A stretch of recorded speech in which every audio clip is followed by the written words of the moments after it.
స్థానంలో ఉన్నటువంటి హుస్నాబాద్కి వెళ్ళి మరి హుస్నాబాద్కు గద్దర్ గారికి ఎంతో అనుబంధం ఉంది కాబట్టి ఇక్కడ ప్రపంచంలో పెద్ద స్థూపాలలో ఒక స్థూపం ఉంది, దాన్ని కూలిపోయింది. ఏదైనా దానికి సంబంధించిన ఆనవాళ్ళు ఇక్కడ చాలా ఉన్నాయి.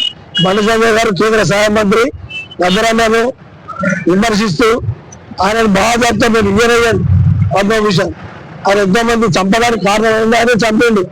ఇంజనీర్ పోయినటువంటి ఒక అనుచిత వ్యాఖ్యలు చేసిండు, అది కరెక్ట్ కాదు. మేము అంత ఖండిస్తా ఉన్నాం. ప్రజాస్వామ్యంగా ఇది చాలా చెడ్డమైనటువంటి ఆయన వాక్యం. ముఖ్యంగా ఆయన ఏదో పసుపు కుంకుమలు అక్షంతలు కట్టుకొని కరీంనగర్లో గుళ్ళపట్టి తిరిగి ఈయన పెద్ద భక్తులని చెప్పి ఆయనను ఒక 2-3 సార్లు కౌన్సిలర్ 2 సార్లు ఎంపీ కాగానే ఆయన ఊగిపోతాడు. సాటుకు గద్దర్ గారి మీద లేకపోతే వామపక్షాల మీద కాంగ్రెస్ పార్టీ మీద ఎట్లాంటి ఉద్దేశం ఉన్నదో ఆయన తెలియకనే చెప్పిండు బండి సంజయ్ గారు. నేను బాగా క్లియర్గా చెప్పాలి.